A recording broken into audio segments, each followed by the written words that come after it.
Hey. Welcome to your weekly Corner Späti. It's myself, Nick, joined with Yulia and Rob. Hello. What's up? Wow, way to interrupt. And we have a little bit of a German grab bag, I guess. It's mostly Germany, right? Yeah, we're talking about again 2 weeks in a row. Yay. We're just gonna talk about whatever comes up. Yeah. So, I guess first and foremost, a small little update after the episode that then Yulia and I recorded last week of the German police are once again on one. They did some on-the-ground reporting. They went up to a police officer and started just saying slurs to be like, I'm one of you, like Borat style. Like, you act that way to get them to lower their defenses. And then they're like, yes. Is there a way to enter those Telegram groups or something like that? You just click join on Telegram. But you have to have the link, don't you? Yeah, you get the link and then you just write the N word really big and they're like, yes, one of us. Yeah. So that is what happened. Yeah. So no, but this time around it was a Berlin Telegram group. Berlin, probably Telegram. Maybe Keep they're it stupid local. and they have WhatsApp groups. I don't know. But I think they use Telegram. I keep getting added to, police Telegram groups, like just randomly because they have my number and they're just like, hey, just call, all right? Anytime, we'll drive the car up. Don't say anything. Act cool. Get in the car and then we can just start saying racist stuff.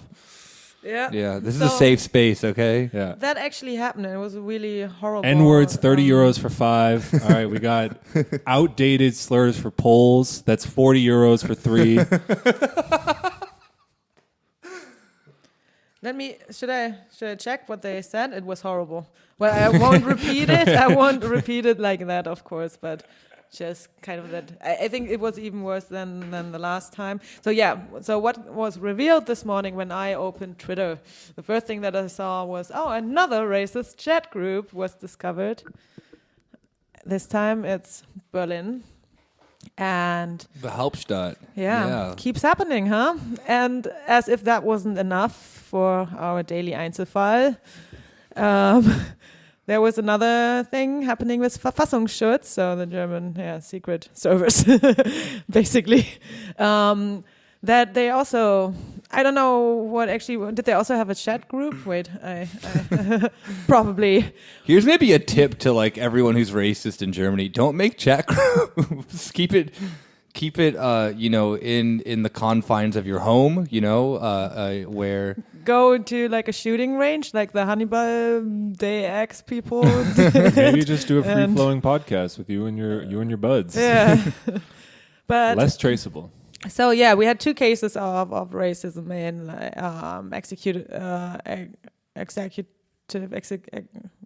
institutions, Verfassungsschutz and police again, and still nobody wants to investigate. Well, they were talking about who investigates the investigators. That's my exactly. So the thing is, Seehofer said before, so our Minister of the Interior. Said, but we have to do, the Verfassungsschutz has to do it, they are the institution for this. And I was like, that will turn out well, because 1 week later, nope, they're not racist. No, everything's fine. They're all doing fine. We're all in the same chat groups, whatever, yeah. So the protocols in this chat group were stuff like saying that the right-wing terrorist from Halle has nothing to do with being right-wing. That was one comment they did. Then they did compare Muslims to apes or monkeys, stuff like that. So super racist. Are we talking people are just throwing memes out there and just seeing how people respond? What is the... I don't know what's the point in these chat groups? Yeah, I don't get. Is it just that's the thing. I just find that so. Maybe weird they about leaked all it themselves because they're like, I'm not getting enough traction. Actually, it was leaked by. Everyone laughed in the group chat and maybe I should tweet it. Yeah, I think. Well, actually, it was leaked by someone from the police in Berlin. Someone actually, I think, the undercover racist. handed the chat protocols to this to this German TV show that they're always investigating and like doing stuff on. I forgot the name of it. Oh shit. Anyway, I'm tired. But yeah, it was handed in by colleagues. So yeah, and there was stuff like joking around how you test someone like fuck, I can't speak today. They were joking about testing new police prospects about their political affiliations by shooting 6 immigrants, for example. So that is the kind of jokes they're doing in those chat groups. That's cool. That's really bad. That is really bad. Yeah, I have nothing else more to say about this except for that it's really bad, and that this just kind of puts, the nail in the coffin with the episode that we had yesterday about that. Yeah, not yesterday, last week. Yeah. The TV show is called Monitor. The TV show that I was talking about. Okay. Yeah. But that there's obviously this massive problem within Germany that it very clearly has just come to the point that there's no one who's going to do anything about it because it just continuously played off as like that. It's like, I think Einzelfall is like the perfect word for it, is it not? Like, what does it translate to in English? Just like, there's a word, but I forgot. Single case. Yeah, whatever. Yeah, I don't know. Isolated incident. Isolated incident. Thank you. you. That's way better. Single case. Well, yeah. And actually, what I think this is, it's interesting how, because it gets, we all know it's a structural problem, an institutional problem, because in Germany we say institutional instead of structural. Anyway. And it gets leaked peu à peu. So it always, there's always like some outrage when it comes out. But as long as it's not seen as a structural problem, people will forget about it again.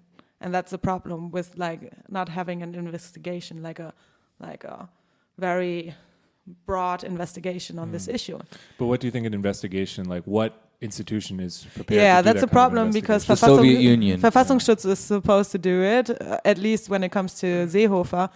And people were actually, the idea was to have like an academic investigation instead of an institutional investigation. But then you have a big ass paper on racism. I'm gonna deconstruct their racist meme. And and then Seehofer called for something it's just like some dude with 3 PhDs being like, yo, y'all are structural.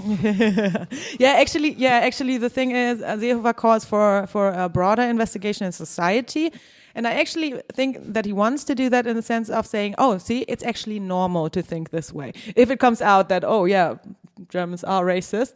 That's also the conclusion of my paper, queering the antinomies of violence. Yeah, exactly. And in the end, people would say, "Oh yeah, see, it's nothing bad because it's a normal thing. Everyone's racist. It's Leitkultur." Yeah, exactly. So maybe that would be the outcome. Maybe it would be an outcome to say, "Oh, see, we're not that racist," by not actually focusing on institutional racism in the sense of investigating the police or the Verfassungsschutz. So. It's the thing that then I think like libs in the U.S. do of that, of like why they still like the cops and whatnot. Like why, like the Joe Biden the libs exist is because the project is continuously like a teleological one going towards like post-racism or whatever. Remember, I mean, there were legitimate conversations that were had after Obama got elected of like, oh, the U.S. isn't racist anymore. Like, reflecting about that now in 2020 or 2016, when Trump got elected, it's so stupid to even imagine that then people seriously had this opinion and it was just kind of like filtered through the U.S. of like, see, good on us. See, nothing can ever go bad because when your worldview is that then progress is always coming, you never have to actually like internally look into the reality of, like you said, like what keeps these structures intact and like societally, like how racism permeates through, the normalcies of culture and whatnot. I mean, just look at like we talked about last week with the police shows, like after like the whole ISIS scare thing that Germany had, how many fucking police shows became like these weird counterterrorism things that were just like blatantly Islamophobic and whatnot. But then Germans can always turn around and be like, "Oh no, we're not Islamophobic. That's just like We just hate Muslims. We just don't like Islamic terror, quote unquote. We just don't like Muslims. Yeah. And I think that is overall like kind of the liberal worldview, is it not? Mm-hmm. Yeah. At least that's the way that I see it. Yeah, I mean, another way of saying the same thing, that's kind of like a more theoretical. I mean, you talked about worldview and politics, and that's one way to look at it, and that's true. But like the other side of the same coin are just a certain kind of, you can call it privilege, I don't know, but like people just like, yeah, but it'd be sad if I have to think about there's no one on my side, that all the police are terrible, that like, I just don't want to think about that. That means I live in a bad country and I like it here. So I'm just going to pretend that's not true. It's easier to say Einzelfall. It's a sweeter scoop of ice cream, or it's a bigger binky to suck on to say it's an Einzelfall than to admit anything else. So it's too much work. Hey, what are you going to do? Yeah, for a lot of people, it's too much work to realize that. Have we just there's no institution to like hold people's hands to try to be like, okay, I know it sucks, but this is what you have to address now. Yeah, exactly. And so, what are you going to do? I guess nothing. I guess I have to just you accept need it as an Einzelfall. I don't want to say an institution, perhaps an organization to facilitate these. Germany needs the Red Guard. They need some kind of guard. They need a kick in their rear guard. I mean, a lot of like groups do a lot of work like better than the fucking Verfassungsschutz or the police when it comes to investigating right-wing terror or right-wing or white supremacist groups. I mean, a lot of work is done by Antifa or like some initiatives that are against right-wing. Yeah, this is one of the things I found that's so weird in this country too. And Germany obviously isn't alone here, but I guess because I live here, it's more, in my face. Of whenever there's like exactly that, like last week we talked about that group in, was it Essen, that then wrote the police. Essen stellt sich quer.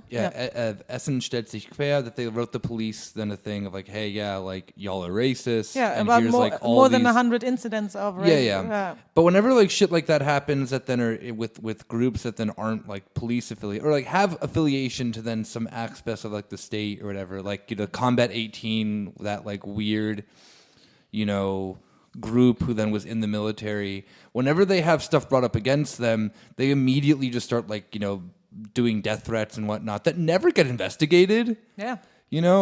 Or like... because people are too busy or institutions are too busy investigating radical left. Or like there's that group of like, I think it's called Exit or something like that for people who want to leave being Nazis. And the dude who runs that just gets like daily death threats from Nazis. And it's like, okay, like they can't be that good at hiding who they are. Like, I don't know. I mean, it obviously then gets you thinking that there has to be something bigger at play that is keeping these people hidden, or that they may have connections to, I mean, obviously they have connections to the police and the army and the Verfassungsschutz. Yeah, and I'm just wondering at what point is it going to have to like what point is going to breach that, discussion about then it being these continual isolated incidents. Like, I don't see these two incidents of the last 2 weeks or 3 weeks being that, because Germany is continuously... I mean, what was the thing of it that, like, the other day they had a ruling on a terrorist attack that happened 40 years ago during Oktoberfest? That's not... I don't know. Like, that's just not the backlog. Yeah. It's just goofy and stupid, and it gives me no hope whatsoever in this country that there's going to be any progress from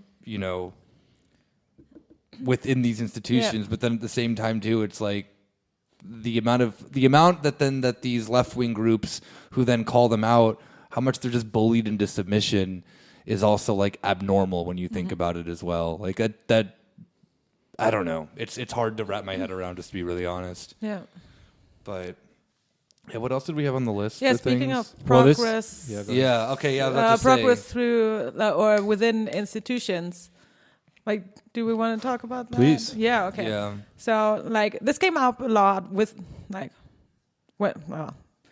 me talking when I was talking. So this came up a lot in my head, but also in in some podcast episodes that I did. But I think general discussions in German politics discussions as well. Yeah, Especially generational differences as well.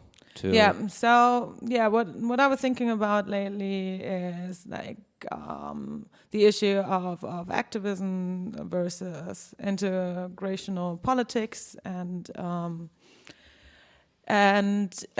because we have seen that with the labor movement, for example, or with the Bernie movement. Yeah, exactly. And here in Germany with SPD, like people joining the party, and there was this like big like. Well, no one's joining the SPD right now. Well, there was this big spike in joining the SPD because they had actually like a members' referendum on like who is supposed to be the new head of the SPD, and they voted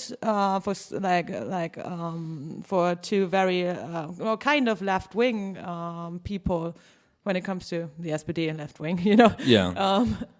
And it turns out that we still have someone who is very center as our chancellor candidate for SPD right now. So there's a lot of disappointment going on for the people that actually like joined the SPD and try to like push the SPD further to the left through the members' referendum, for example. Yeah. I think this like goes. I think a perfect person to actually talk about this with in the future is Lauren, because he is very much of the opinion that Germany, or just that we need a new social democratic party in general. And I think that there's actually a lot of merit to that, because we've seen like you mentioned, the push that then can happen from like the Bernie or Corbyn movement, which obviously got completely overrun by centrists, but still nonetheless that there is this means of doing then this type of politic within an already really well-established party.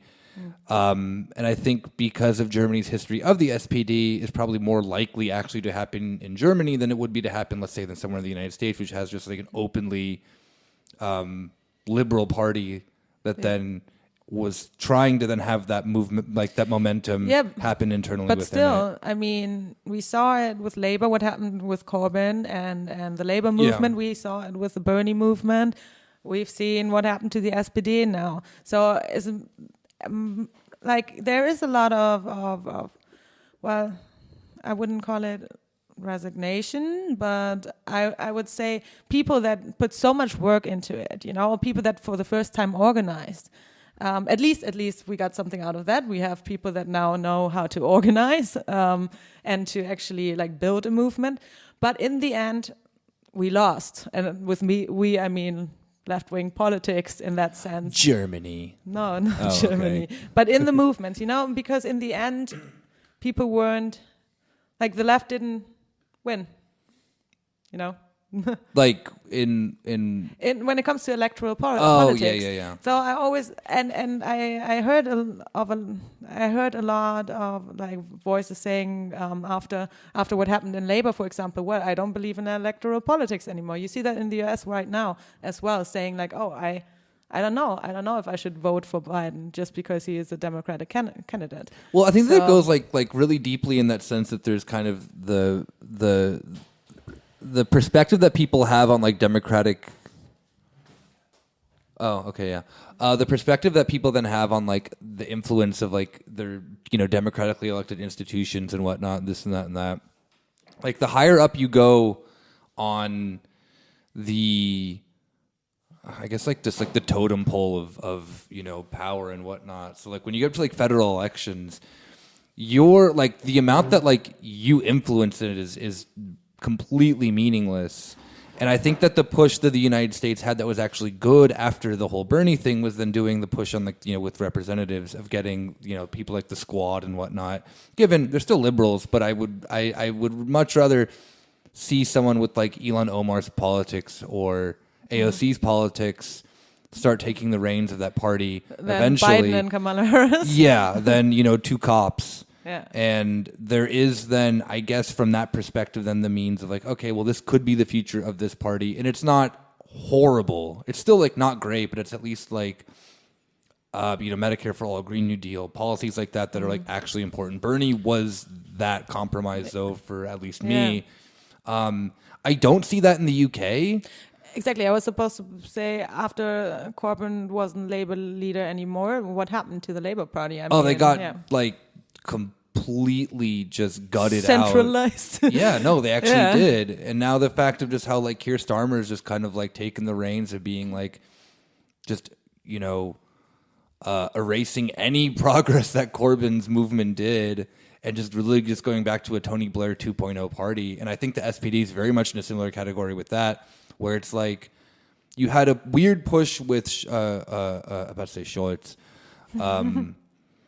Scholz. Scholz, Martin. Yeah, with Martin Scholz to be like, see, he's the dude that the Europeans like, okay? He's a happy guy, he has his demons, he was an alcoholic, this and that, but he got his shit together, and he's this great guy. But I can't name a single policy that Martin Schultz stood for. It wasn't about like, that actually. Yeah. And I think they were just trying to go under the sense of like finding a dad. Your dad has problems and you still love him, right? Martin Schultz is gonna be your dad of Germany, but he's just like. I thought he was a train. You thought he was a train. Was oh yeah. True. Fuck, I totally forgot about that. True sounded like shoot. I mean, wanting a dad or a mommy or a train incarnate in a person is basically the state of politics across every country that we've talked about. Like, there's no real politics. It is. This Merkel is called Mutti for a reason. Yeah, exactly. There's a projection. There's a cultural affect. There's just trying to make yourself feel good, as I referred to earlier. I mean, it's all one way of, it's all a reflection of the same phenomenon, which is that this shit doesn't really matter. It's just, we want to pick we're fighting over the remote for what show we want to watch on TV, but we're all just sitting there watching TV. I think that it's useful in the US specifically, like in just a specific moment. I don't want to overstate the case, but it's useful for people to acknowledge exactly what you were saying, Nick, to kind of like divest yourself from your importance, like whether you vote for Biden or not. Yeah. Because I think you're trained in, whether it's your family screaming at you or at the college or work or whatever that circle is, or if it's activists, left online spaces, whatever it is, you're trained to think how important your role and what you can do and the effect that you can have on this, and that you are fighting the good fight against some very dangerous, bad force. And so, of course, you can always ratchet up that tension and say, well, if you're not voting for Trump, if you're not voting for Biden, then you're aiding fascism, literally. Imagine you're going to look so dumb when this is 1933, and you're going to look, you're both sitting at a execution firing line being like, think about how dumb you look when you didn't vote for Biden 4 years ago. Like, that's the impression they're giving to everybody. And it's useful to disabuse yourself of that notion. Some people don't need to be disabused of that notion. They know I'm one fucking person in millions, and my ballot's not going to be counted anyway, and they're going to there's going to be a 4-hour line if I go. A lot of people are aware of that already, or aware of that in degrees of levels. But it's useful for some people to basically calm themselves down. It's like taking a big fat Xanax, like politically. Like, nice. What I do is not doing anything. At least in that way. I'm fucking barred up on politics, man. And to go back to your original point, Yulia, I do think some people need to take that Xanax for what institutional control they think they're going to have, because it's always it's always a strategic question that you need to suss out. But some people think, well, I'm fighting the good fight, which is how I calm myself, and I'm not, I can still sleep at night and don't have to stay up with anxiety if I'm doing enough to stop the rise of fascism in this continent. So maybe that's that's how I see it, because it turns into something that's making you feel good that you're on the right path versus you're building something that will become something more. I don't know what you feel about that. Yeah. But that is the experience that people made when they organized in these movements. And I think that definitely has a great effect on people, or people for example, first-time organizers, never did it before, were picked up by these movements, which is a great thing. Even the SPD shit, with everyone joining because they wanted to be part of that referendum. They thought, okay, we can fucking change the SPD. And everything we got in the end was Olaf Scholz. And And even someone. Who is we, by the way? You're just speaking generally. I mean, you didn't join the SPD. You don't remember No. the SPD? Yeah. Are you just that emotionally attached to this I want to party? clarify this. I think our listeners are confused too. My grandfather was in the SPD for 70 years, so it's kind of like a family heritage that I'm fighting with, and I'm not in the SPD. I'm not, but. Were you ever a member of the SPD? No. Oh, okay. I'm just saying, it's kind of like, coming out of this social democratic Okay, but family. how does this relate to what we were talking about earlier between activist politics and institutional Yeah, well, I politics? think that the thing of it is that then the point that I think that parties actually can be influential in is if then, at least in the sense of like with the SPD, which I think goes back to then the point that I made with the US, is that if you had, because there are people within like the SPD and the Greens and whatnot who aren't obviously bad, who are still like, left and whatnot, who are just overwhelmed by the all rest. rallying behind Olaf Scholz, Yeah. unfortunately. And I think if you remember the SPD and you're too far left, you're seen just like as a relic of social democracy. Yeah, It's like, oh yeah, you're part of like this old whatever, this old school of social democracy. You're not exactly. like you're not like the you're not part of the new hip weird quasi neoliberal thing, whatever they're doing Volt. now. Yeah, Volt. Yeah. On But- November 3rd, go out and vote. For me, when it comes to the SPD and its politics, I left in my politics, I left the SPD when the USPD split up. So like 70 years before you were even born. Exactly. Sick. Yeah. But yeah, I mean, and I think that's like, is there then a potential within that party to become further left wing? Yeah, absolutely. They are their roots as a socialist party are obviously there, As and I they said- have a lot of connections with then labor unions and this and that and that. And labor unions do pressure them actually internally within their structures and whatnot, and they like protest in front of the SPD's office and stuff like Yeah. that. So it isn't But- that there isn't a call from them within these organizations. I know, to then but do they something. listen? That's the problem. Yeah, obviously. Because that's the thing. And back then, nobody listened. Back then, the SPD shot the workers protesting for 1st of May in Wedding. That was fucking Weimarer Republik. This thing that Germans love. Yeah. I'm just saying, I'm sorry. I don't want to, or maybe I do want to shit on the SPD. You can shit on the SPD all you want. You're not on the SPD podcast. That's Wait, we're not. yeah, that's maybe your other show. No, Yeah. I'm just kidding. I'm just saying, if you get so established and as a party, because the SPD they were the first party in power after the German Kaiserreich ended. But they were also fucking assholes, all those dudes. Who the SPD? Yeah, of course. everyone in power. Yeah, and I kind of have the feeling that a lot of the times it's more about the reproduction of your own position and the party than of actually listening to what your voters or what the people you are supposed to represent are saying. But how does this relate today to activists? Yeah, well, we're getting there, you We're jerk. getting there. The only thing that then I wanted It's to called say. steering the episode. Yeah, of course. Yeah. The only thing that I wanted to say though before we get to that is that then I think one of the biggest fears of the SPD still comes from like a weird Cold War mentality about socialism and whatnot. Yeah. That they But still they don't want to work with Die Linke. that they just don't like. They don't want to see themselves as a socialist party. And I think that then like the example then of what the USPD and the SPD in the 1920s is another perfect example because. There was a Red Scare in Germany as well. Everyone kind of forgets that Germany erupted immediately after World War I into a revolution between the communists and anti-communists. Yes. So obviously anti-communism is a big part of the SPD's identity still, and the Cold War solidified that. Yeah. Yes, you could have the welfare state in the 50s and 60s, all this. You could vote for your SPD person, but by God, they weren't fucking communists. Willy Brandt is like not. Although he had wait, was it Willy Brandt who had members of the Stasi in his cabinet? Yeah, it Stasi? was. Yeah, it That's was. why he had to Step down. But exactly Better that. than having Nazi. No, but yeah, exactly that. That it was seen as something worse than actually having Nazis in your cabinet, Well, like fucking- Konrad Adenauer had yeah, and shit like that. So I everyone- mean, you have to think about from that mentality that then that's the worst thing that you can be in Germany still today. I would even argue. Yeah. And now with this weekend is what's it called?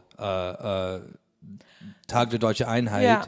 of reunification day. 30 years. Yeah, 30 years of Germany like still not knowing what the fuck is going on with half of its country. Yeah.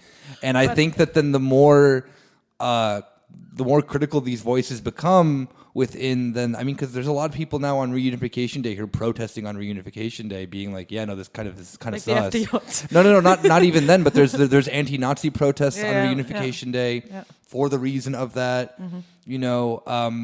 There's like Germany still has not addressed that they never addressed reunification properly, and that it destroyed half the country, and has made also the West like weirdly poorer within certain classes of society. Yeah. And I think then that what comes into then this next portion of it, what Rob was then asking about, then the activism stuff and like that, is yeah. that then I do legitimately then think that at the same time, while there maybe is a possibility SPD to maybe possibly reclaim itself as some identity of a socialist party, I think the overwhelming reality currently right now is that that's not going to happen. Yeah. And a massive push from outwards has to be the only thing that then will change that. And I think that we have seen that, weirdly enough, in the formation of a party in Germany that's very unlikely with the Greens, because people aren't voting Green as members. They're voting Greens as a activists, movement, as an active. as Friday for although it is Future bad. people. Don't vote. And although that no other party, like, because Sorry. there's no other party that then has taken up a green. I mean, yeah, okay, like, does the Die Linke have a better green platform than the Greens? I would argue yes. But to the average German voter, they're going to see green and be like, I want to be active. I like that color. I like that color. That means Reminds me of environmentalism. Yeah. I'm going to vote for them. But My I don't. kids will talk to me again. Yeah, pretty much. Yeah. Yeah. It's like, see, son, daughter, I vote. Like, I'm cool. I'm hip. Unfortunately, I with voted for Kretschmann. Isn't that good? But don't you think that we kind of conflate? Maybe there's just a Berlin thing, but it's almost like, I mean, it's almost like red, green is the philosophy of these people. That like there'll be this like in just the right balance. There'll be SPD in there, green in there. All your favorite Avengers are at the party. Like, and then like Hell yeah. Die Linke is like Hawkeye or something. They're like they're there too, but like you love them all, but then you also have your favorites in the coalition. Isn't that how people approach it? I know it's a Berlin thing, but like that's also maybe part of the. I mean, everyone made fun of like Democrats being like, I like Warren the most, but then Bernie's second. It's like, only one can win, asshole. Like they represent different vehicles for political change. Yeah, and I guess within a parliamentary system that is slightly different because you can It is perfectly have exactly, that. but Yeah. it does lean a little bit on the like, I just want everyone to get along who's on the right side of things, and then they just kind of tack them all together.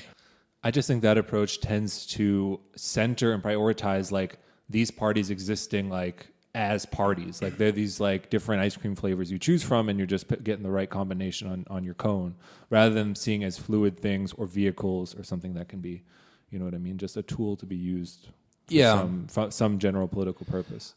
I think that that's absolutely true within when. I think the parties recognize this probably better than we do now that I think about it, because the ruling class always has a better Marxist analysis than because look at then the sense of how like the organizational wings of like the SPD and the CDU are. They have massive like forces of like I mentioned, the sense of how the SPD is very much entwined with the labor union, the big labor unions in Germany. Like the individual members of that party of the labor unions may not vote SPD, but the people that they're continuously lobbying towards are the SPD. Like they have probably the most influence in the SPD. Maybe some within like Die Linke who will like come to like do with conferences or whatever. But the Die Linke doesn't have nearly as much power in German politics as the SPD does. And regardless if the SPD is completely against then like their wishes half the time. Like, look at them, the sense of the corona protests that are happening, not the bad ones, the ones from, workers in the medical field and whatnot who are protesting for higher wages. The SPD's not going to fucking listen. Like, they're just going to be like, we need to clap for you a little bit harder next time, okay? So what do we think then? How much influence do protests have? Or like does organizing like außerparlamentarisch, like out of the parliament, like activism, how much influence does it actually have on politics? I think it could have a lot, but I also think protesters are what's the word? They're constraining themselves from the beginning. Like, we're doing this for this reason or to get media attention. I was just at a big protest last weekend, and it's like, oh, well, we got the media to listen, or we got this to happen. And it's sort of like, God, I understand that we're all just trying to stay positive, but like, if that's the only thing we're going for, like, fuck, man. I'm moving to a cabin in the Arctic. Yeah, yeah. Like, you know what I mean? Yeah, like, definitely. fundamentally. So you mean more like I think- performative, like protesting? No, it's not or what? performative. It's just they're like. I mean, it's the difference between the people making a claim for like on behalf of some state or government that's going to give them what they want versus people, gradually realizing their own power as the formation of the proletariat and how all that goes in theory. Like people realize like, oh, like we are the force of the political force. And of course you can't get what's the word? You can't get too ahead of yourself, but that needs to be at the back of your mind that this is the whole point of this. The point isn't to get the SPD to listen to you. The point is to have a revolution. Yeah, you know exactly. I mean? And so people, you got it. I don't care. I know you don't need to talk about it. It might sound cringe to talk about it, but if it's not in the back of your head somewhere, we literally are not on the same page.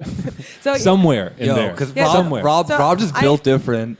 I mean, they knew that already. I agree. I think that protests are like sometimes I think when I look at everything that fucking happened now in parliamentary politics or like in electoral politics and how far we have not come with that.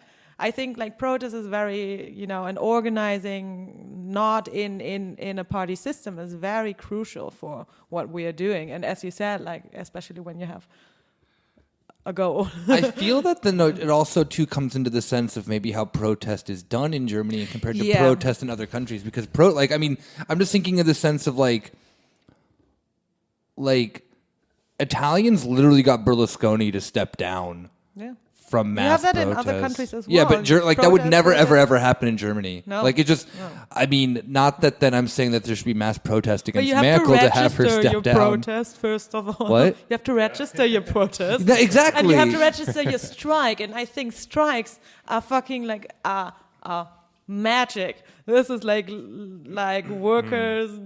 That's the power. It's the magic power of the working class. Even starker than protest, because a protest can be like, oh, we had a fight and we made up. But exactly. This is kind of clear in the discourse. Sorry to keep referencing the U.S., but the general strike, and people is like, we need a general strike, and it's like. Bro, if you have a general strike, you better have fucking won already, because otherwise you're all getting murdered. Like that means you just want to win. And so like that's good to tell yourself. Yeah. But like and that gets at the fundamental power that a strike has of different degrees. And so if you're registering it, then it's like, what the fuck are you doing? Then you're not really striking. This is. And I think that there is like a legit. I'm gonna have a gun, but I'm not gonna put any bullets in it. It's just gonna look cool. Yeah. I think though, like, I mean, exactly that. I just think, and looking at historical examples of general strikes, normally end up very brutally. Yeah. It is a massive investment that you have to investment. Yeah. It is. It is like a massive chance that you have to take of like, okay, we're gonna go on the street and we're just gonna not work. We're gonna like declare for this and that and that. And how is the state typically going to react to that? It's like, you're going to get fucking back to work because you didn't register. Or we murder you. Yeah. Basically. That literally was how the Greek Civil War started. Yeah, I know. I wasn't joking. But I mean, you know why? Because if there's a general strike, you actually see what society runs on the people, on the people Violence. that are... No, the people, this society, but on the people that are working, on the people, not on the politicians that are sitting there discussing if you might have a livable wage next year or not. Yeah. So if nobody's working, nothing works. But I think the general, I guess maybe I've been dancing around the point a bit, because there are people. Mostly like Antifa groups and people who are like completely anti-parliamentary, and so then they are the self-declared revolutionaries, and of course they're not going to. It will always lead to some kind of reformist or compromise if you try to operate within that system. And I think that I disagree with that in the sense that it doesn't make you less cool or revolutionary to tact. Maybe you've already lived through it all. Maybe you're older than me. You've been through more struggles than me, and you're like, it's never going to work. All right, if you think so, Maybe I'm too I pessimistic. understand why you live in your little squat. I wouldn't want to come outside either, or like other than to go whatever, do my thing in the street, this and that. But I think to like, you know, tactically engage when necessary in this institution to try to change the institution, like that doesn't mean you're less revolutionary. If like maybe you feel that way, maybe someone will yell it at you, but like you should be secure in your own path and the goal of your organization or your group or whatever you're doing. That, well, we're going to give this a try. This might reap some, you know, something beneficial. Yeah, I actually think, I agree, because I'm not saying like politics don't do anything or joining a party doesn't do anything, especially when it comes to organizing. That helped a lot, you know, there are people joining the left party, for example, people that are maybe more on a communist side or something and not actually into all of, I mean, the left has a communist fraction. But I'm saying, it doesn't necessarily have to be versus, you know, it doesn't have to be activism versus electoral politics or something. Maybe there is like a good way to do both, or kind of like work with a certain strategy and work both, not work both sides, because that sounds. I know what you mean. You know what I mean? I think what I'm trying to get at is you have a discourse, let's say, of people who are very. It causes some trouble because some people are like, you're not being realistic, or conservatives say that. Maybe you want a general strike now, or you want to abolish the police, or you want open borders, or I don't know, any claim like that. And then people are like, are you crazy? The kids these days want open borders, whatever, you know, some conservative politician or somebody will say that. And you have this group who say all these things, and then either you're going to get this XY institution to like, okay, we agree, we're going to abolish the police or something. And then it's sort of like, are you happy with just that institution saying that? Because on the one hand, you have something that's I don't even want to call it a long-term goal, because if those things happened, you would get everything you want.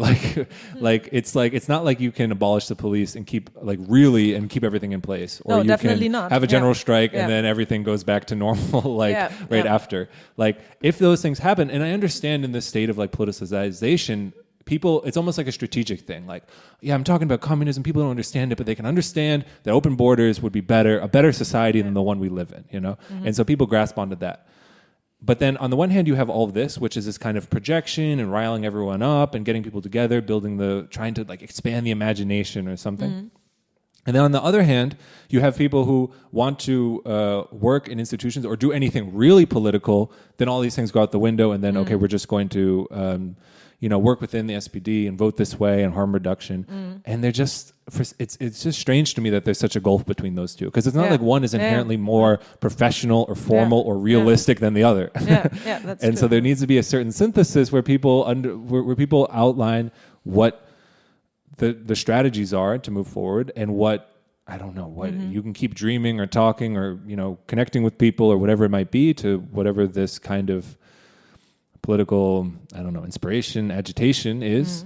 Those two things can exist hand in hand, like side by side, but right now it's split along a different division. I thought I was going to be more clear in that answer, but I feel like I was less clear. I just want to say one thing quickly about the quote, "The Long March Through the Institutions," which comes from famous German leftist Rudi Dutschke, which is fascinating to me because I don't know everything. I actually don't even know the context of when exactly he said it, but like, it's fascinating to me because I read a lot about him, because I'm trying to understand the left wing in Germany from basically the 60s to the 80s. That's my academic work. And like he never talks about that. I think he said it once, and it's like, I read his diaries, everyone knows the quote, his speeches, but like he never talks about that. Like he's a typical like European leftist who are like, we're trying to rediscover the historical essence of Marxism, the freezing of history, and like we're like history still moves on, and Marxism is the tool which was given to the people as a way of understanding like the development of human historical consciousness. That's what they're talking about. They never talk about the institution shit, but it's a quote they say. I don't know, just funny to me.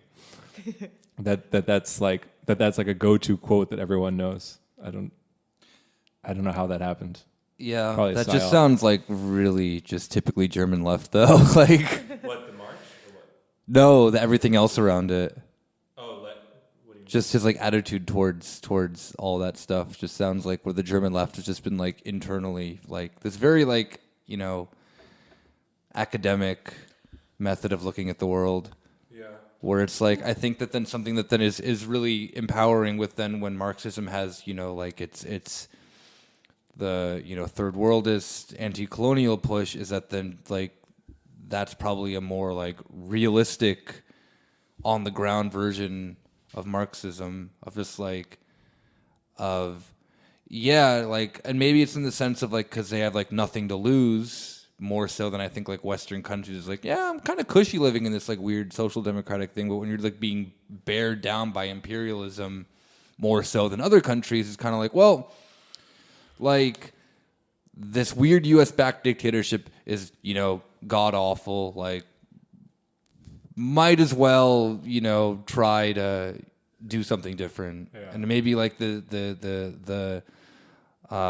maybe there's a bit of Orientalism behind that in the perspective. Maybe there is just in the sense of like that there is I don't know, yeah, like just a perspective of then like how much do you have to lose when you're already part of a colonial or an imperialist project that then is probably different when you're at the core of the imperialist project, you know?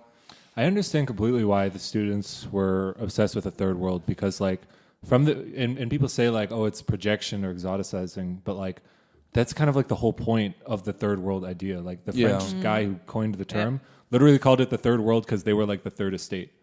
And in the coming changing of the world, they're going to take over. Like, and it was this, you know, this weird kind of racial panic. Yeah. But then of course they're like, damn, everything sucks. Nothing's changing. Like, you know, this real emo shit. And it's like, well, out there in the third world, something's changing. So like, what? Yeah. I just want to, can I get some of that? You know? Yeah. The thing I just don't understand though is why it like became so attractive in Germany, where in the United States, I can completely understand it because you have far more, you know, quote unquote third world conditions in the U.S.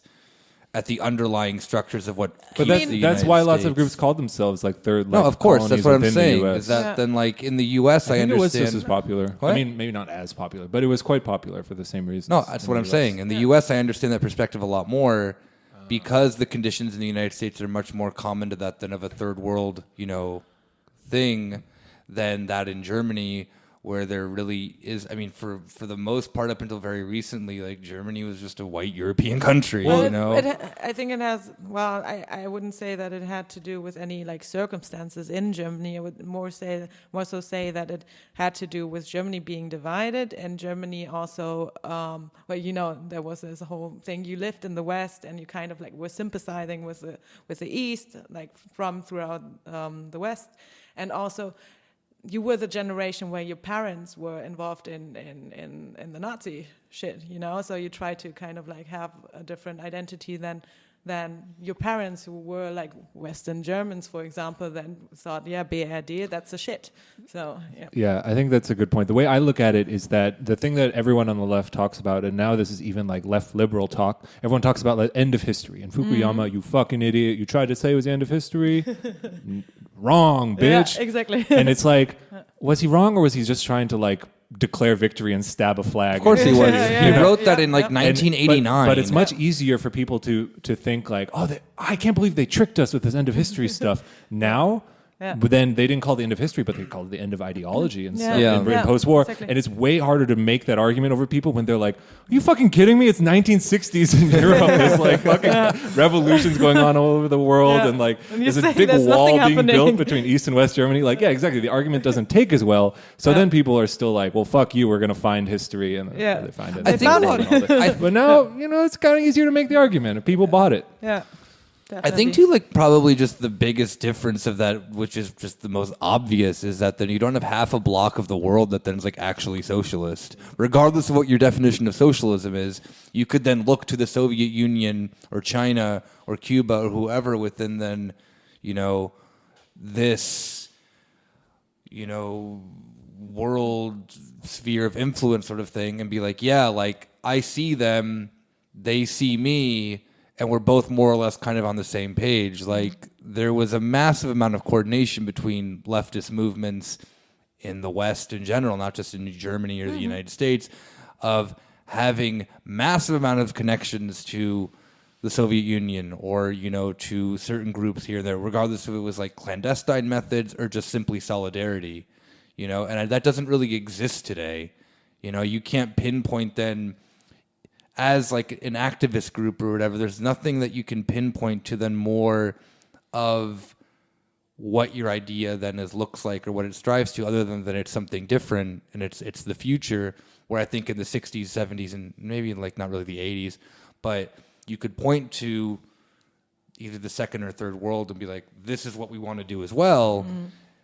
And I still think that that's, not bad if you wanted to point to those struggles, in, context historically and be like, yeah, no, it may have not worked, whatever, this and that and that, but it's at least like something to then strive towards. A different world is possible. Yeah, pretty much.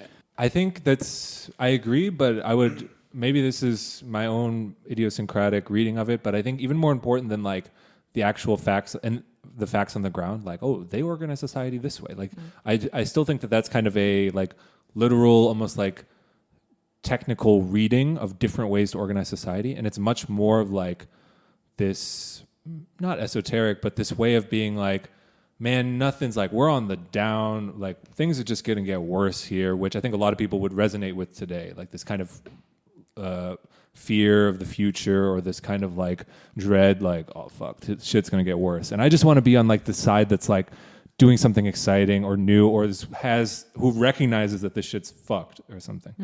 And more than that, that feeling and that just was more powerful for people. And that's why it was very broad, but that's also why it could so easily, like people are like, oh, why there are a bunch of the 60s people in Germany are right wing today and this or that, because it wasn't about a specific list of plans. It was more like, well, we care about like fucking living, in a self-conscious way, in a political way, and actually like being able to having agency over the stuff that happens to us in our lives. A fundamental Marxist concept. Yeah. But it's also vague enough in the current context to mean kind of anything. And so then people, that's why there's so much split, like there's such a splintering of, or why they seem so fucking lame when you see 60 people today. I guess the thing that then I'm trying to say is that then like you have the example then of yesteryear, of that you could like point to then these international, to these struggles and, show solidarity. You can't do that with China. Like China, although it is a socialist country, is not a beacon of socialism for the world. It's like kind of depressing. But it does, for some people, it is a beacon of the future. And the technological change and all these things. So in that way... I do wish that the West became more like China. I have interesting... Okay, so my friends and I were talking about this the other day. So why, right now in the U.S., the number one fear, and this is the U.S., but generally I think it applies to other places, so just fill in where possible. The number one fear in the U.S. now is about the anarchy and the anarchists taking over. Yeah. But for basically since 1919 until probably even after the wall fell, it was communism was the fear. Yeah. And I think, and of course in some people's heads, they don't know the difference. I'm imagining a nerd teenager being like, there's a difference between communism and anarchism. But like, just thinking about like, in the fucking lumpen reactionary American mind, they're like, those communists out there, those anarchists out there, they're coming to, they're bad. They're bad news, folks. And it's significant that, of course, China kind of appears a little bit as like a threat to the U.S., but I think anarchy is the more powerful driver, or the more powerful like bad guy, because that is the state people live in. Communism, with the fear was they're going to do it better than us. They got to space before us, and it's a race, and that fundamentally implies like kind of a race or forward progress, and we're both progressing forward, and we just have to do it better. Our system. And the anarchy implies stasis. They're just going to tear everything down, burn it. Like, that's what people criticize as. They're going to tear everything down, take it all down. Within your own state. Also within your own state. Yeah, I think communism operates that way too, because people are like, you're on the inside. Of course, I'm just saying because it was focused before, like on other states that were already communist. When it came to the Cold War, at least. So that's what I'm talking about. I think that's a good point. I think that it's also tied to like even the idea of like terrorists who just want to blow stuff up. You can't be reasoned with. They just want to boom, tear it all down. And that, I think, the fact that is a more powerful narrative now, I think reflects the fact that there isn't any kind of forward drive or progress. It's all just like fucking keeping the dragon sitting on its big pile of gold coins. The dragon's China. Blowing fire on anyone who's trying to come close. Yeah. And I think that's significant for understanding any kind of political program going forward. And I do think that the kind of fucking corny ass esoteric bullshit that the 60s people were on is kind of useful to get people to overcome this end of history feeling that, you know, something you can dream again. It's not all just like being depressed on one side or the other, you know, whether it's cool, it's good to burn it down, it's good to go ape shit, or you got to like reconcile yourself to the system. That's my humble opinion. Okay. I think I'm too tired to do it now, but maybe the listener can connect that back to what we were saying earlier about institutional versus protest politics. Yeah, I think that there's just a perfect what does your average American fear more than anything? It's the riots and protests coming to them. You know, there's always the fear of. I'm more scared of MS-13 than China. Yeah, you know, like China's like That's why it's so funny in the EU or in Germany too. When they were like, what side would you rather be on, China or the US? They're like, oh, China seems cool. Like, they're doing cool stuff, you know.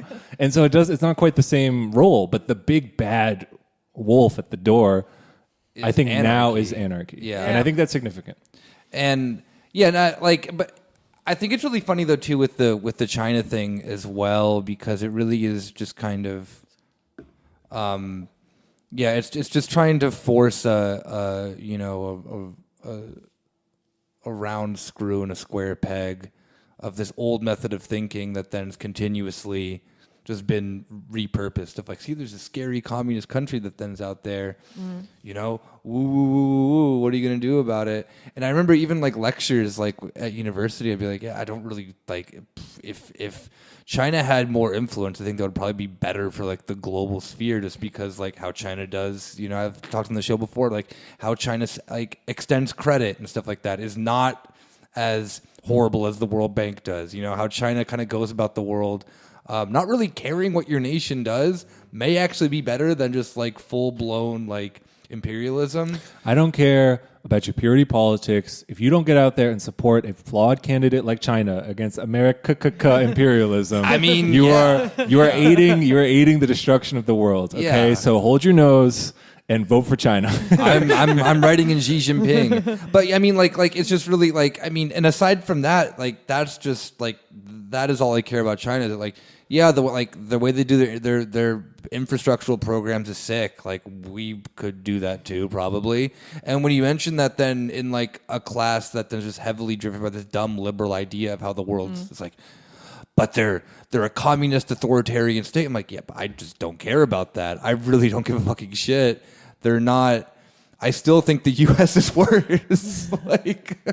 But it isn't. There's nothing more to China than for that, other than, you know, that they do a few things cool. Like there's no idea that China's projecting. I'm not just being like, yes, and this is why socialism with Chinese characteristics will become the thing that then governs all international leftist movements. Like, I do think there's a big amount of critique when people then go and say like, okay, well, you know, China really isn't socialist, this and that. Okay, fine, fair.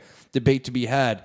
They're also not actively like, you know, trying to tie themselves to like American left-wing movements or whatever, like the Soviet Union was like very actively doing, and really like that very weird like Atlantic article or whatever that was like, Russia has been doing this since the 60s, and it's like, you know, trying to dismantle the U.S. and it's but what they were doing in the 60s was actually cool. Yeah. Like, but they wrote that seriously. Yeah, there's a really weird Atlantic article. Why do article. always equate Russia with the Soviet Union?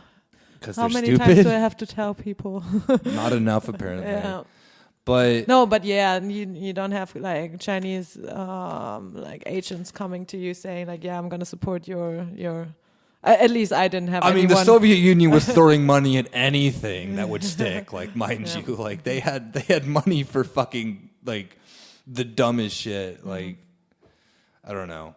China, you're richer than the Soviet Union ever was or probably ever could have been. Come on, throw us some of that money. I'm asking you, Xi Jinping. I have all Huawei stuff. I'm already there. I'm already halfway there. You know, little bit of money here for, political insurrection, a little bit of money there for psyops. We're waiting. We asked Putin, he gave us a villa. Wait. That's why Rob was always in Italy. Don't you remember?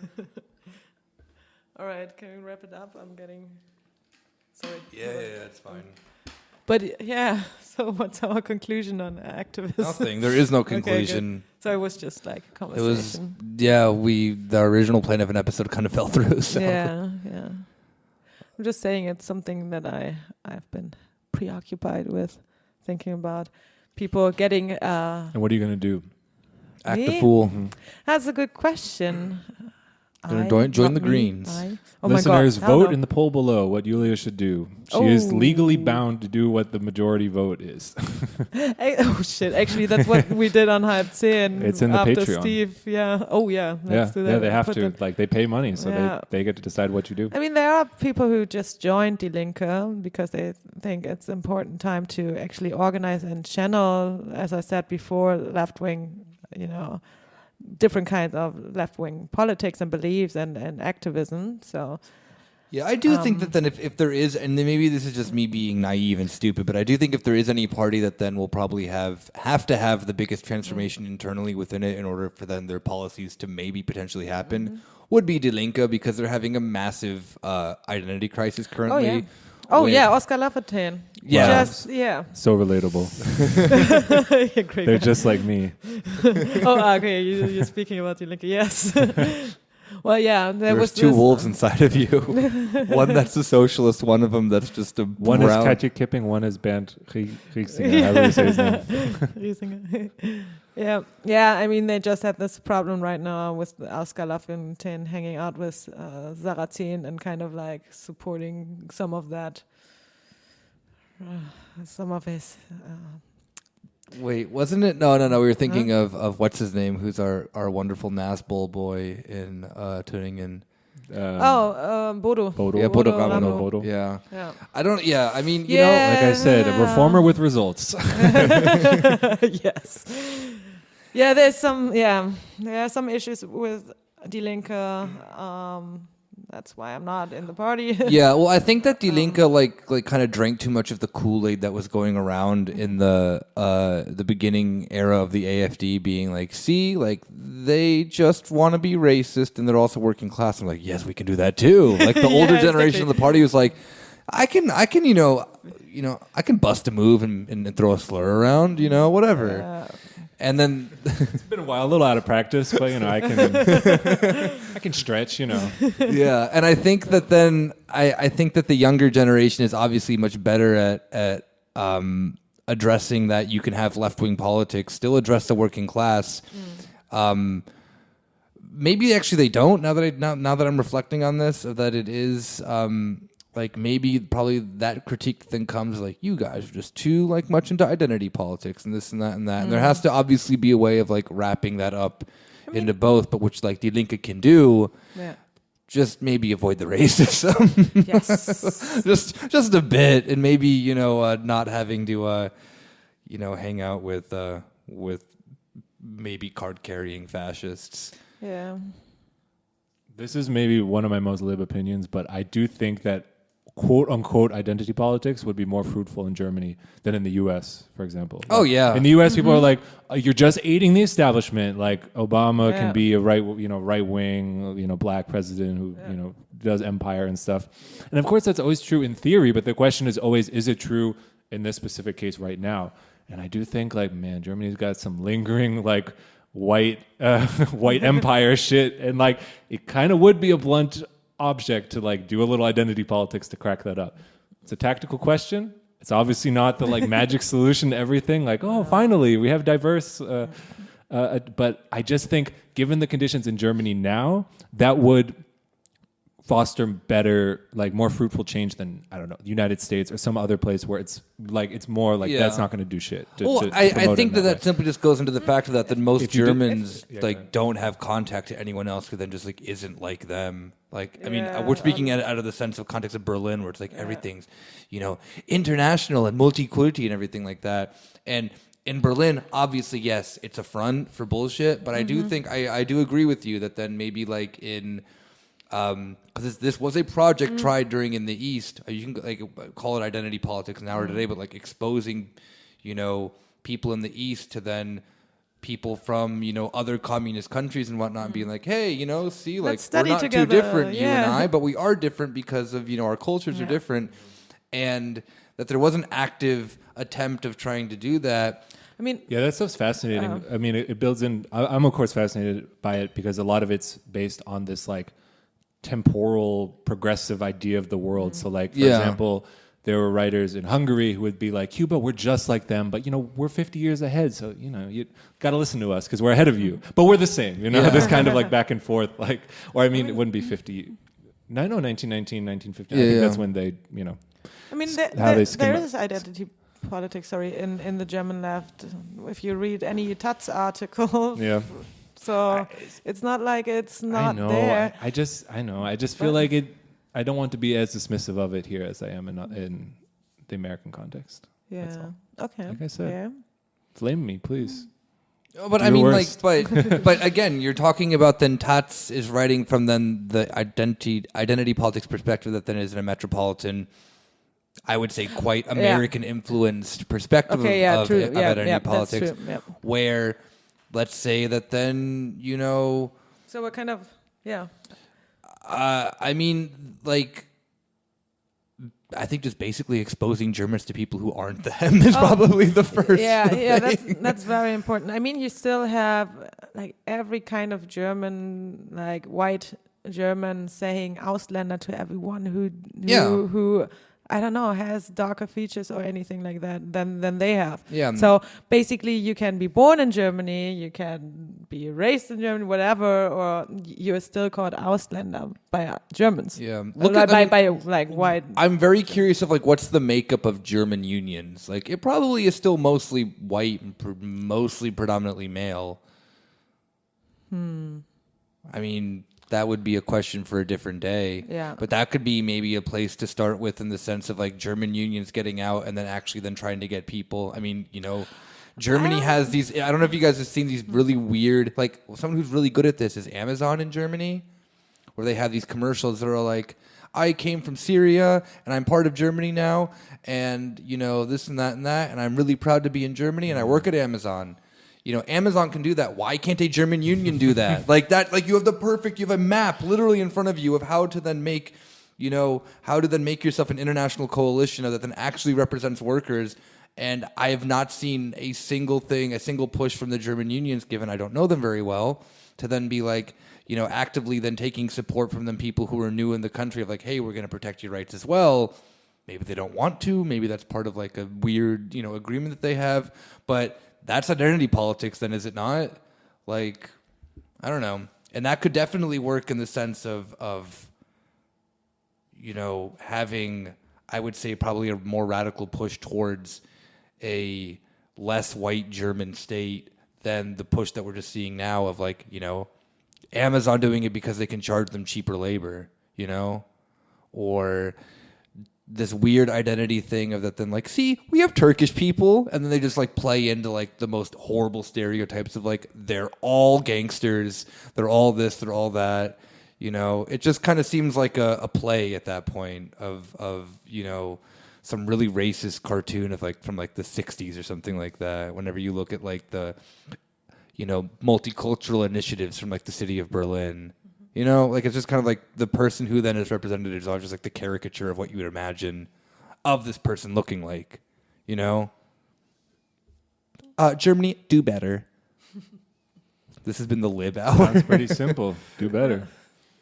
All right. Yeah. So what are you going to do, Yulia? Oh, I don't know. I'm still thinking. I mean, I don't know what I'm going to do either, so you're fine. cool. This is the reason that then we have a show, so we can just vent out these opinions and then never act upon them. Yay. No, I mean, of course, I would still protest And Yeah, if I didn't have this show, I would just be going up to random people on the street and making jokes about how like the police Nazi chat, it's like Twitter, you know, and then waiting for them to respond. They're like, I don't know what you're talking about. What is Twitter.com? See, it's like a group chat, but then when you get enough fire reacts, then you know you're like, oh, this is gold. Yeah. I guess that's it for this week. Yeah. Sorry about just kind of an all over thing. Like I said, we had something different planned that kind of fell through. Let's promote a few things. First, get used to it because Kieran's not here. Second of all, no. We have several things planned which we're excited about, but I'm tired and busy right now. They will be coming eventually. But we're going to try to offset this with some informational stuff. We're going to squeeze in a bonus episode wherever we can. Yeah. You will just hear our voices more. Yeah. And I think, too, like the part of this reason that this discussion came up, too, is I think the reason I've been like racking in my brain of it is because we have to prepare for Rob and I are giving a talk at Die Linke Neukölln, which is in Wipperstraße, so which is near S-U-Bahn Neukölln. Free whippets. Yeah, for free whippets for everyone who comes. If I don't know the exact address of it, but it is October 22nd. And so Rob and I will be giving a discussion about the current state of the American left during the election. It is all in German, so you'll get to see us two goofballs speaking in German, and Julia will probably be cheering us on, I hope. Laughing at you. I'm sure we can do a whisper translation if you want to show up anyway. Yeah. I can do like simultaneously. Yeah, you'll be a Dolmetscher or whatever the hell the Dolmetscher. Yeah. But yeah, so that question was always kind of has been in the back of my head the past week now, especially after the debate. So kind of just been wanting to air that out because I don't know how to react still about any of this. That's October 22nd. Yeah. More information to come. Yeah. 4th is, speaking of the election, we will be doing a live Twitch stream of the election in the U.S. Rob will be doing it, and I will be doing it from your favorite. I will be doing it with my friend Ricky from your favorite mini podcast series. The Revolution Will Not Be Televised. The place for whatever he calls it, I forget. Anyway, we're going to be doing it together. I'll be in the number one anarchist jurisdiction, New York City, on the night of the election. And wait, you're gonna be in New York on the? Well, I mean, hopefully, if my fucking plane goes, it's not that far away. Okay. Wow. Yeah, no. I thought you were joking. No, I will be there. He lives in New York, so just go do it. Okay, and cool. so then we sit and do it in person. I'll Skype in. And everyone who is, I don't know how to do the Twitch graphics, but everyone who wants to call in is welcome. It will be like, I mean, probably like 12 a.m. to 6 a.m. German time, the stream. Nice. I sleep the whole day and stay up all night. Yeah, I did that, but then staying up literally night streaming all. Wait, literally, I did that in 2016, but then fucking Trump won. I had to go to work, and everyone's like, "Oh, look at your country, man! What's going on?" Shit. Oh shit! Didn't we go to bed at some point or something? I went to bed, and then I woke we up at drank 4 the next o'clock day. We did day drinking I was the up next all day. I didn't do anything. We were at drinking work. the next day. I had university the next day, and then I drank We're after still university. drinking, Yeah. Just on the Twitch stream, since I don't know how it works, I plan to be doing a few practice Twitch streams in the weeks leading up to Nice. it. So What are you doing? tune in. I don't know. Cool. I got to I'm practice there. the graphics and drag the graphics on when someone calls. People calling in. So Hey, Rob. we're going to be doing This is that. me, So Max. get ready for that. If you're going to I've been stay working- up, I've been maybe you're working on it. American, so tune in to us, twitch.tv/corner Späti. And if you live somewhere else, stay up anyway. It'll be fun. We'll We'll all talk be about a tired bunch of the stuff. next day. I've been working on a new character for the Twitch stream. Oh, please. Which is Give us a little preview. Yeah, which is This is primo content. Yeah, which All is right. a overly enthusiastic Biden supporter, but they're from Staten Island. Hell yeah. Nice. From the greatest anarchist jurisdiction in the world, Yeah, baby. Staten Island. It's just a guy who got really offended the other day when apparently Joe Biden tried to connect the pieces that Trump hates Catholics, which is Oh yeah. that's it. That's just the bit so far. You'll have to wait to hear the voice in action. Well, who can forget Trump's famous leaked when he said Catholicism is a shithole religion. Why don't we have more Protestants? moving Oh, He said it, folks, not me. so Okay. anything else to shout out? Whenever that is, Yulia? November 3rd. Check out Twitch before then. Nick and I are doing something live. We'll have more bonus episodes. Please keep listening. Please. Please. Yes, please. And I mean, we have Patreon still. If that's the thing, we'll do. We will more be bonus leaking content. photos of Kieran's baby to TMZ to help fund this podcast. They're offering us upwards of $2,000. The famous German podcaster Kieran Dold. Yes. Oh my God, the baby is here. Do you have anything to shout out, Yulia? No. No. Okay. Well, I just want to shout out Yulia really quick. yeah. Okay, cool, Check thanks. out Yulia on Yeah. Hypesane FM when she's sometimes on there. Unrelated to our discussion. Yeah. So thank you guys if you did actually stick through with us. We will have, like Rob said, better, more planned out content of the weeks to come. But we also don't want to leave you hanging for, for Monday. And we will see you guys all next week. Take care. Number one anarchist jurisdiction in the world, baby. New York City. Bye.